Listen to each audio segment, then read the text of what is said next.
بسم اللہ الرحمن الرحیم۔ السلام علیکم ورحمۃ اللہ وبرکاتہ۔ حضور اکرم صلی اللہ علیہ وآلہ وسلم نے اللہ تعالیٰ کے ہاں توبہ کی قبولیت کے متعلق صحابہ کرام رضی اللہ تعالیٰ عنہم اجمعین کے سامنے بنی اسرائیل کے ایک قاتل کا نہایت خوبصورت اور ایمان افروز واقعہ بیان فرمایا کہ بنی اسرائیل میں ایک شخص چوری، ڈکیتی اور قتل میں بہت مشہور تھا اور نہایت معمولی سی بات پر قتل کر دیتا تھا۔ ہوتے ہوتے اس کے ہاتھ سے 99 افراد کا قتل ہو چکا۔ اس کے بعد اس کے دل میں احساس پیدا ہوا کہ مجھے بھی اللہ کے ہاں جانا ہے۔ چنانچہ یہ فکر بڑھتا رہا اور لوگوں سے معلومات کرتے ہوئے سرگرداں پھرنے لگا، کیا میری توبہ قبول ہو سکتی ہے یا نہیں؟ کسی عالم شخص سے ملاقات کی فکر ہوئی کہ معلوم کیا جائے کہ ایسے شخص کی توبہ قبول ہو سکتی ہے یا نہیں۔ اسی حوالے سے لوگوں نے ایک عابد شخص کے پاس جانے کا مشورہ دیا۔ اس شخص نے اس کے پاس جا کر مسئلہ معلوم کیا، کیا میری توبہ قبول ہو سکتی ہے اور کیا میری مغفرت ہو سکتی ہے جبکہ میں نے 99 انسانوں کی جان ماری ہے؟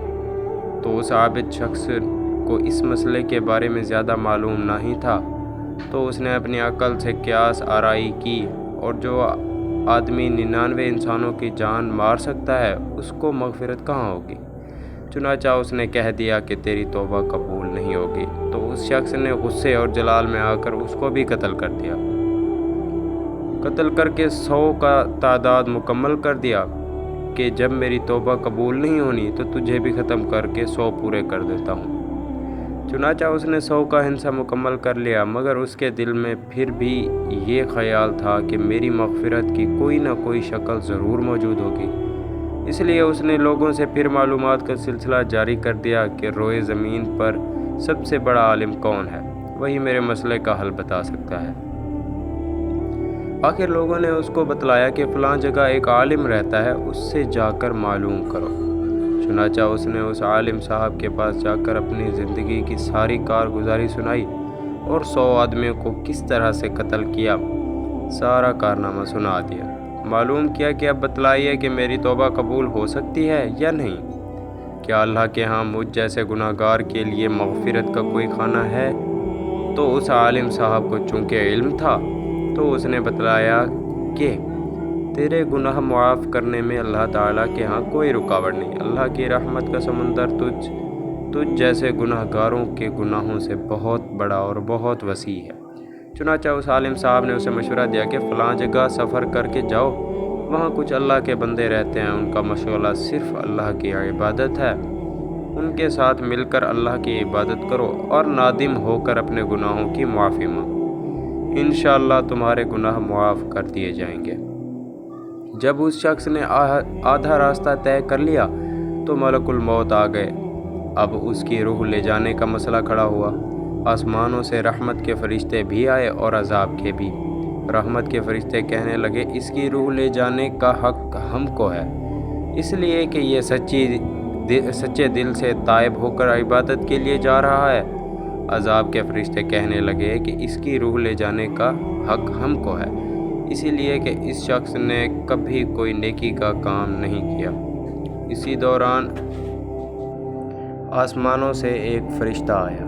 بعض روایات سے معلوم ہوتا ہے کہ یہ آنے والا فرشتہ حضرت جبرائیل امین تھے۔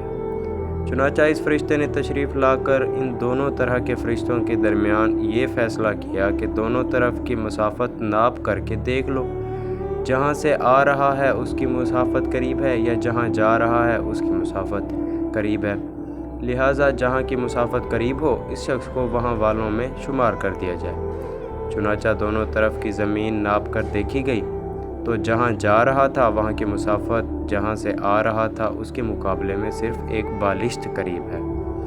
چنانچہ فیصلہ ہوا کہ مقامی مسیحت سے مقام عبادت صرف ایک بالشت قریب ہے، اسی لیے رحمت کے فرشتوں کو اس کو لے جانے کا حق حاصل ہوا۔ چنانچہ اللہ تعالیٰ کی طرف سے اس کی مغفرت کا اعلان ہوا۔ ایک روایت میں آتا ہے کہ قتادہ رضی اللہ تعالیٰ عنہ فرماتے ہیں کہ حسن رضی اللہ تعالیٰ عنہ نے فرمایا کہ ہم سے یہ ذکر کیا گیا ہے کہ اس شخص کے پاس جب ملک الموت آیا تو وہ شخص سینے کے بل اس سرزمین کی طرف گھسیٹا چلا گیا۔ حدیث قدسی میں آتا ہے کہ میں اپنے بندے کے ساتھ اس کے گمان کے مطابق ہوتا ہوں، اور وہ جہاں بھی یاد کرے میں اس کے ساتھ ہوتا ہوں۔ باخدا اللہ تعالیٰ اپنے بندے کی توبہ اس سے زیادہ خوش ہوتا ہے جتنی خوشی تم میں سے ایسے شخص کو ہوتی ہے جس کا جانور بیابان میں گم ہو کر پھر اسے مل جائے۔